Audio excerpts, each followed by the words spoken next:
This is Optimal Health Daily, episode 82. 10 Great Workouts to Spice Up Your Running Program, Part 1, by Babauta of Zen Habits.net. Get ready to maximize your potential with Optimal Health Daily, the podcast that brings you the best content in health, fitness, and nutrition 5 days a week.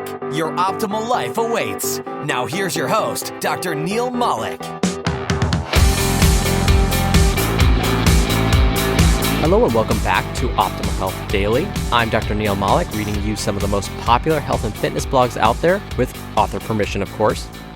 Today I'm reading to you a post from Babauta. But before we get into it, if you're new here, then you probably didn't know that I answer your questions right here on the show every Friday.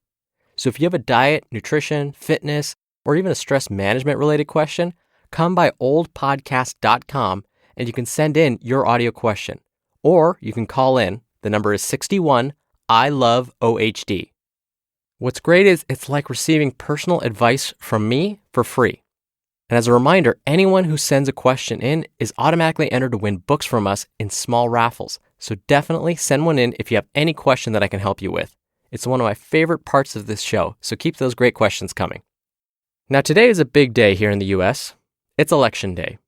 No matter where you're listening, you probably already knew this.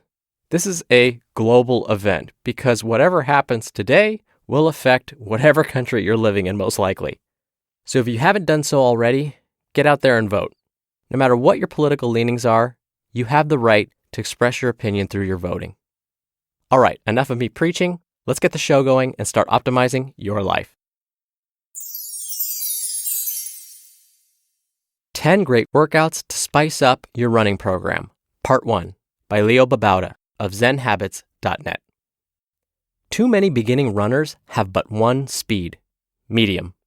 And as someone who's run a marathon, a few half marathons, and a bunch of shorter races, I know that a one-speed workout program can not only be boring, but it also doesn't maximize your workouts. Throw some variety into your running program to make things interesting and become a better runner. I'm not saying you have to start a marathon training program or some kind of sprint workout program. But if the only speed you're running right now is medium, you should consider and at least try some other types of workouts. Why bother? Oh, just for a few reasons. 1, they make things interesting.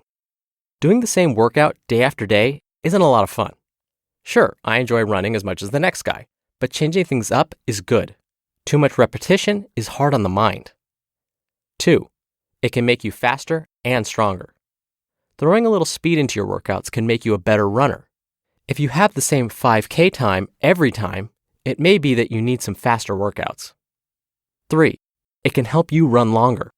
If you ever want to do a longer race, such as a 20K, half marathon, or marathon, you need to switch from medium speed to slow in order to work on your endurance. Slowing your speed down, i.e. lowering your intensity, allows you to run longer. And if you slowly lengthen the distance of your longest run, you can slowly build up endurance. 4, your body adapts. After a month or so of doing one type of workout, your body will adapt and you'll no longer be getting the same kind of benefits from that workout.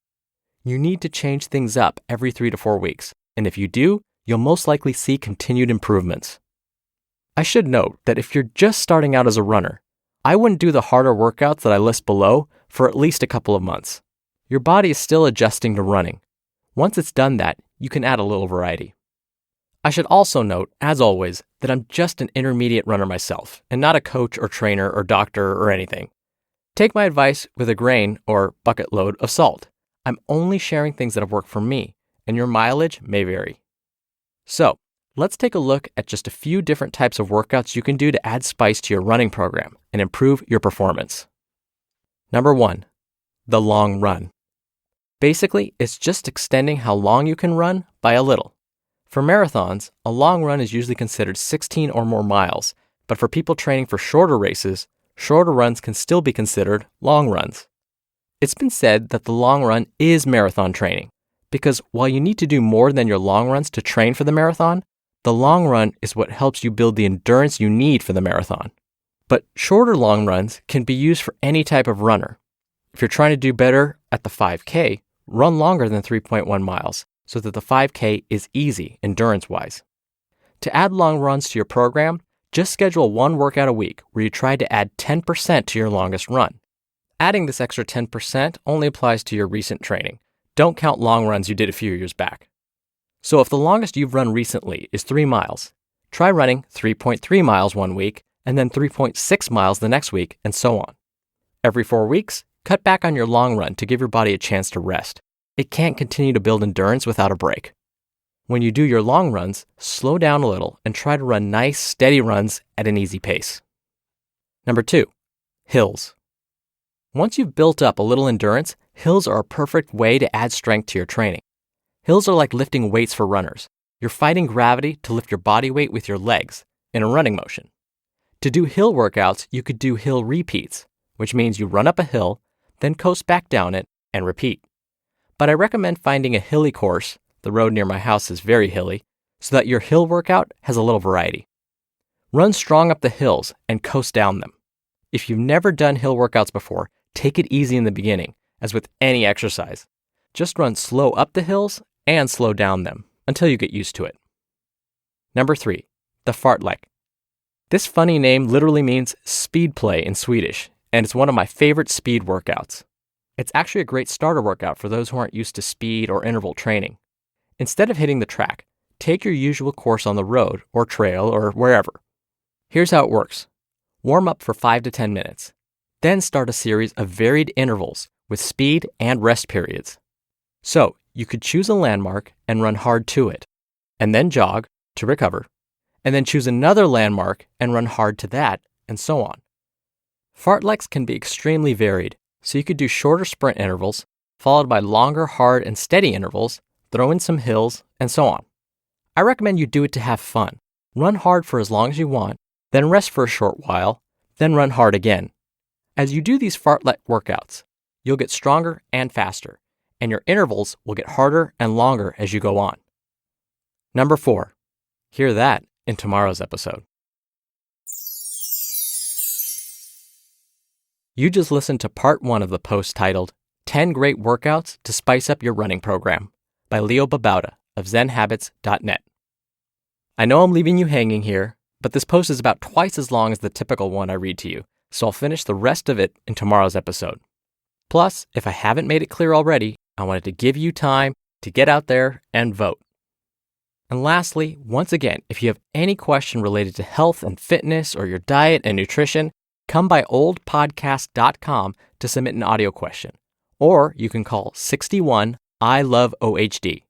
Not only is there a good chance for your question to be answered right here on the show, but you'll also be entered into small, special raffles to win books and lots more.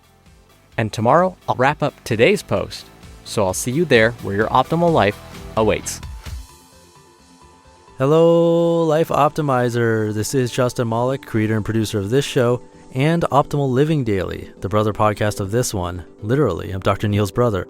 If you like the format of this show, you'll love Optimal Living Daily too, where I also read to you from blogs, but cover other topics like personal development, finance, and minimalism from bloggers like Derek Sivers, The Minimalists, Zen Habits, and many more. So for more amazing content read to you for free, come subscribe to Optimal Living Daily too, and together we'll optimize your life. You've been listening to Optimal Health Daily. Be sure to hit the subscribe button to stay up to date on each new episode, and head to oldpodcast.com. That's oldpodcast.com for a free gift, as well as more actionable tips and resources to help you maximize your potential. Thanks for joining us, and remember, your optimal life awaits.